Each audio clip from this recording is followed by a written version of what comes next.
കഴിഞ്ഞ ദിവസം രാത്രി ഓഫീസിൽ ഷൂട്ട് ചെയ്തത് കാരണം ഒരുപാട് ലൈറ്റായിട്ടാണ് ബിസിനസ് പാർക്കിൽ നിന്ന് ഇറങ്ങിയത്. അപ്പോൾ ഷൂട്ടിൻ്റെ ഇടയിൽ ഒന്ന് യൂറിൻ പാസ് ചെയ്യാൻ വേണ്ടിയിട്ട് ഒന്ന് ടോയ്ലറ്റ് പോയപ്പോൾ ടോയ്ലറ്റിൻ്റെ അവിടെ നിലത്ത് കിടക്കുന്ന ഒരു 50 രൂപ.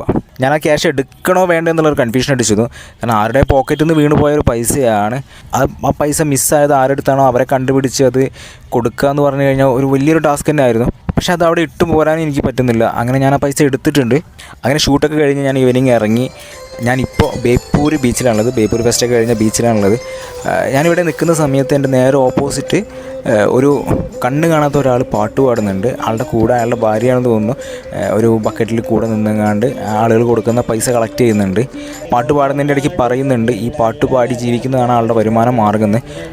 അപ്പോൾ ഞാനൊരു കാര്യം തീരുമാനിച്ചു. ഞാൻ അവിടെ നിന്ന് എടുത്ത പൈസ ഈ പൈസ ഞാൻ ഇതുപോലെ ഞാനത് ഇവരുടെ ബക്കറ്റിലേക്ക് ഇട്ട് കൊടുക്കുകയാണ്. അപ്പോൾ ഇത് ആരുടെ പൈസയാണെന്ന് എനിക്കറിയില്ല.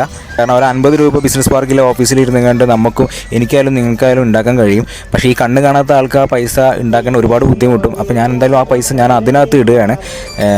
എന്തെങ്കിലും ഈ വീഡിയോ ബ്രോ കാണുകയാണെങ്കിൽ ആ മിസ്സായി പോയ 50 രൂപ ഒരിക്കലും വേറൊരാളുടെ അടുത്ത് പോയിട്ടില്ല. അത് ഉപകാരപ്പെടുന്ന ഒരാൾക്ക് തന്നെയാണ് എത്തിയിട്ടുള്ളത്.